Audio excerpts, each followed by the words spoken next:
सुनो भाई, शालिग्राम का महत्व क्या है। वैष्णव लोग शालिग्राम में तुलसी दल से पूजा करते हैं।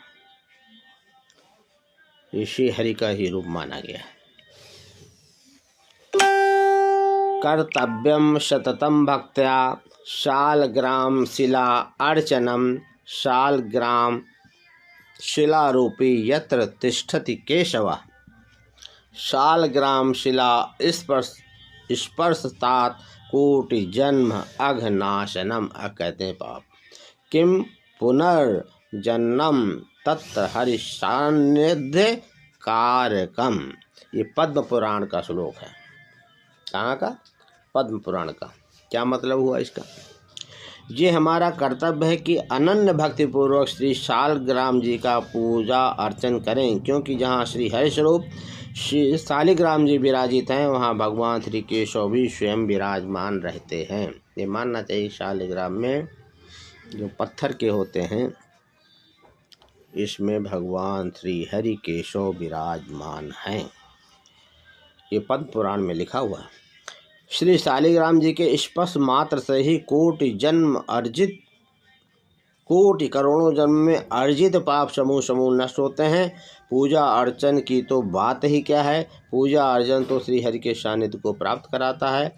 प्रस्तुति श्री कृष्ण कुमार जी रस्तोगी ने ये पद्म पुराण का श्लोक के बाद एक प्रत्यक्षदर्शी ने लिखा है। सत्य अनुभूति। भगवान शालिग्राम की उपासना से भयानक प्रमेह रोग का नाश, धातु रोग जिसे कहते हैं। एक दिन की बात है, मैं अपने परिचित वैद्य जी के पास बैठा था। वे एक ब्राह्मण युवक का 1.5 वर्ष से इलाज कर रहे थे, पर उसके रोग में किंचित भी कमी नहीं हो रही थी। कारण ये था कि वह युवक औषध सेवन के समय संयम का पालन नहीं कर पाता था। इसके लिए उसे स्पष्ट अपनी असमर्थता व्यक्त कर दी थी। उसे भयंकर प्रमेह था। बहुत सोच विचार कर अंत में वैद्य जी ने उसे शालिग्राम जी की सेवा बताई, जिससे 3 मास में उसका रोग सर्वथा निर्मूल हो गया। बाद में और लोगों ने भी इसका प्रयोग किया तथा वे सफल हुए। प्रयोग की विधि इस प्रकार है। शालिग्राम जी की एक कृष्ण वर्ण की शिला लाए, नई मिल जाए तो सर्वोत्तम है। उन भगवान शालिग्राम को प्रतिदिन पाद अर्ध आचमन करवा कर पंचामृत से स्नान करावे।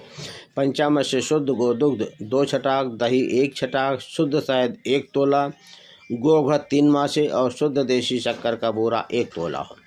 इस पंचामृत से स्नान कराने के बाद शुद्ध जल से स्नान कराकर शालिग्राम जी को सिंहासन पर विराजित कर स्नान कराते समय अमृतांश शुद्ध